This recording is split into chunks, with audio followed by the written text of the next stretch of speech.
how you can have the best experience possible during any kind of reading.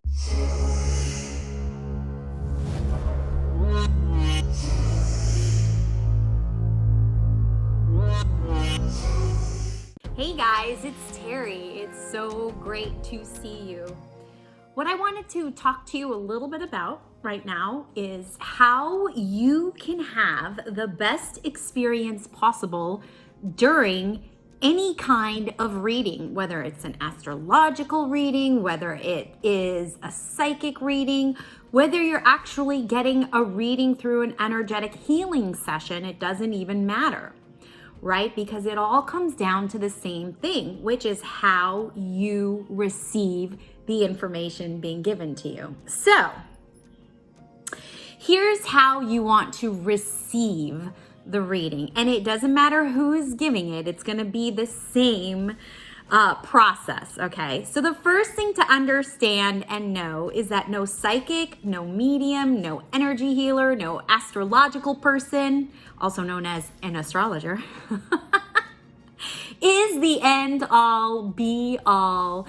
It has the final word, has the final say, nothing like that. And that is because we live in a vibrational universe, which means we always have the opportunity to change, shift, grow into, out of various frequencies in our life. So in other words, we don't ever have to stay in one spot, which means nothing is ever set in stone.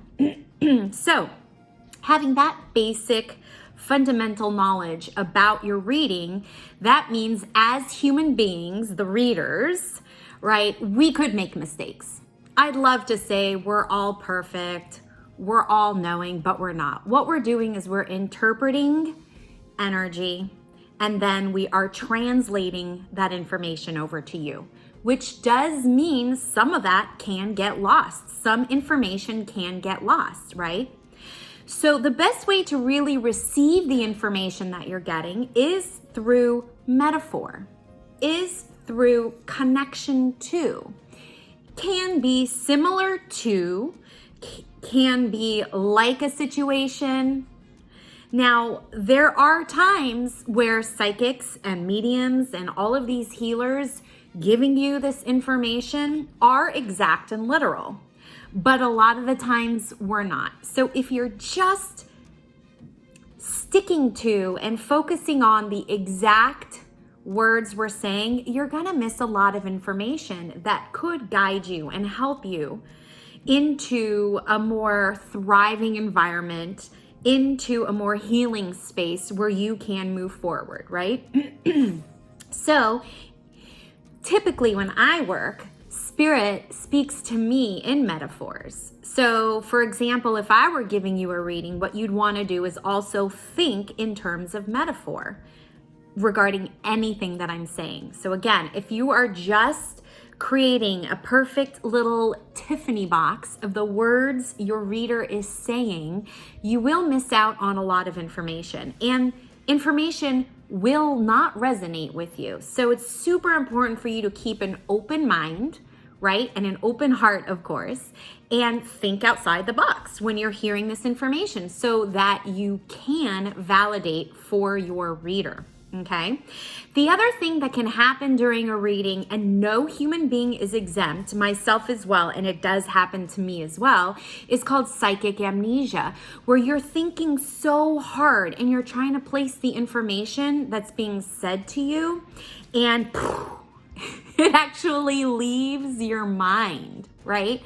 So then what happens is later on when you're leaving the psychic, if it's an in-person reading during non-COVID times, or if it's online or during the phone session or whatnot, as soon as you hang up, as soon as you log off, all that information comes running back to you and you're like, oh yeah, that's what Terry was saying, and I didn't get it then, but I get it now, and I told her she was wrong, so she didn't continue on that line of thought.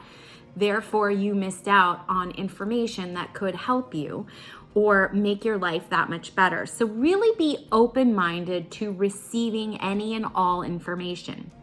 Okay?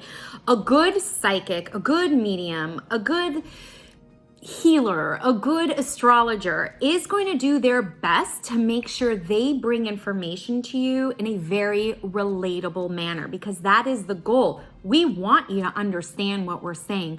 We just may be saying it differently. So when you're validating us throughout our reading, if you're pretty sure that there's no way that information is right, it's true, it's correct, it is important to let us know, of course. But if we as a reader are feeling, no, this information you need to get because the spirit world is like, oh no, they need to know, we might just have to go back and reword it differently. And if we do, then you might understand the difference. So your patience with us is greatly appreciated. It's best to think of a reading maybe as a conversation, an ongoing conversation. Now, you don't want to give or feed too much information to your reader. No. It is their job to prove to you that they are making a connection to the spirit world on your behalf. So you don't just want to feed them a ton of information. You do want to validate them.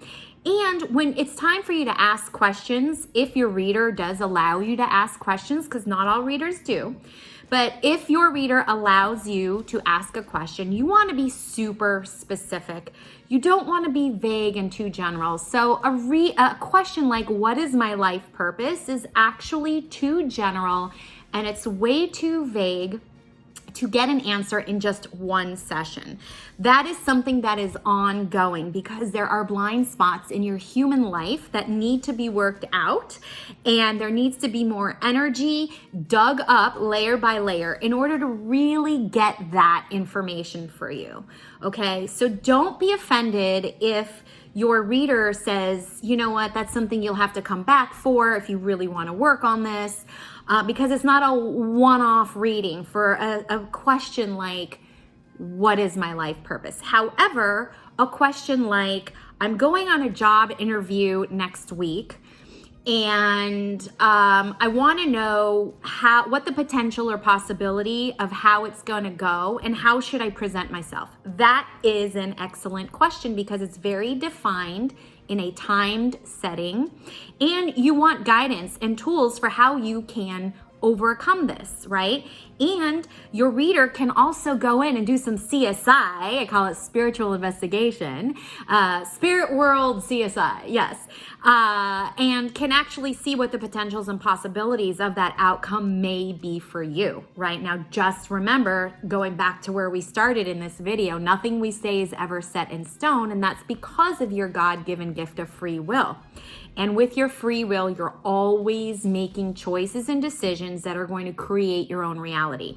So anytime a reader is reading for you, it is all the information they are sharing with you is based on that conversation in that time at that moment. So don't forget that, all right? So things can always change and nothing is ever set in stone. So there is just some information for you on how to really get the most out of and how to have the best reading possible for you, because really you're looking for information, you're seeking guidance, and we want to give it to you. We just want to make sure that you receive it in a way that's healthy and that you're going to be able to make choices and to take steps for you. We don't tell you the answers, okay? That's not our job. Our job is to give you information and you do with it as you please because of your God-given gift of free will. You're always creating your reality. We're just holding your hand as you take those steps towards a better life. All right, you guys? What am I always saying to you? Stay connected. Stay connected to your friends and family. Stay connected to your friends. And of course, you can stay connected to me. Thank you so much for watching this video. Please like, subscribe, share. And if you know other people who are needing or wanting readings, this is a really great introductory video so that they can go ahead and have the best experience possible as well. And if you would like a reading with me, you can book that directly online through my site, terryhuberman.com. And I'll see ya on the flip side.